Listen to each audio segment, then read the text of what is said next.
Hey everyone, it's Hajra. I'm back with a second easy Inktober art journal entry.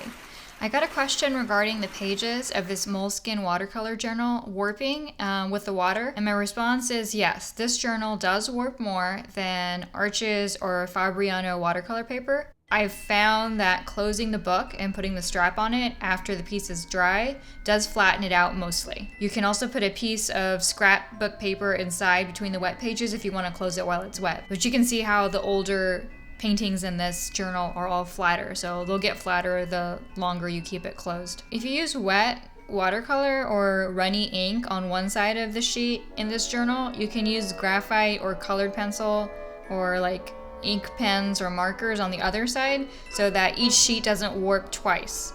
But yes, I do use both sides of the pages without any problems. Okay, so last time I did one of my favorite childhood picture book characters, Gink, the black cat, and today I'm doing Gink with Dorrie, the little witch.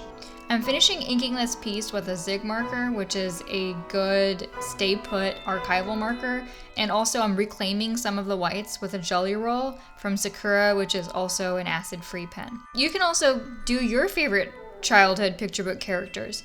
It's a lot of fun and very nostalgic. You don't have to limit yourself to art journals. You can do a painting and hang it on your wall, or do a card or an ornament or anything else you can think to paint on that you or somebody else will enjoy. Since the jelly roll has a wider tip than some of the lines I want in white, I can actually shave some white back off with the black marker. Also, I try to save the natural white of the paper in certain areas so I can avoid the jelly roll where I think it'll be clumsy and just use the white of the paper. Last time I used a split complementary color scheme with purple, yellow-green, and blue-green. And this time I'm doing an analogous color scheme of yellow, orange, and yellow-green. Again, I wanted to choose colors that match the witchy and spooky theme of these characters.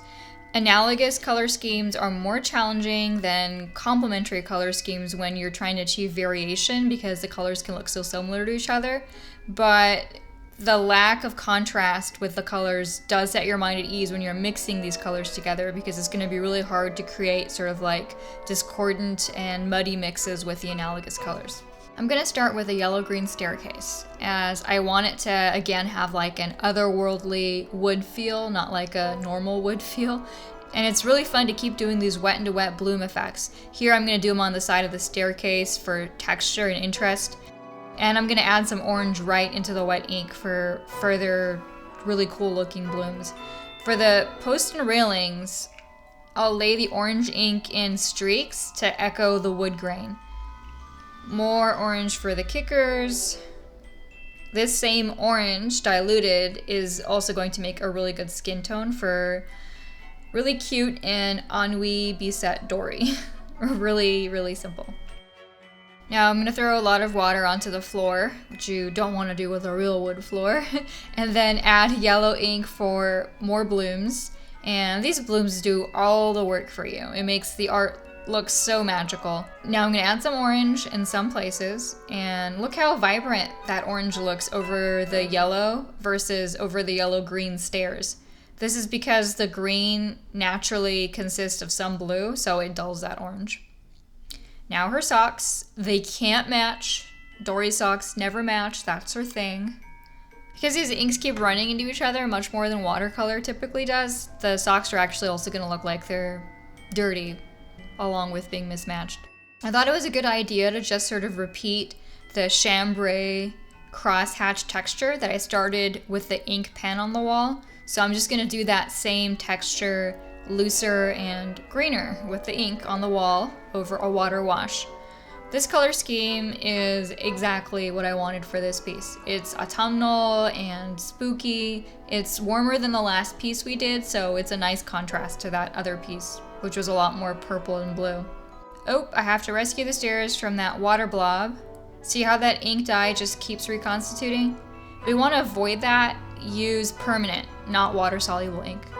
In some of my other Inktober pieces, I'll try to show my Dr. Phil Martin's inks and my Inktense blocks and some of my other inks so you can compare with, different sorts of inks. Okay, wrapping up another quick and fun ink piece featuring Dorrie and Gink. She is so cute. Thanks to all of you lovelies for commenting with so much warmth on my last video. It's because of your kindness that I felt motivated to do another Inktober piece so soon today. Thanks for watching, and hope you like and subscribe. See you next time, and good luck with all your epic painting adventures.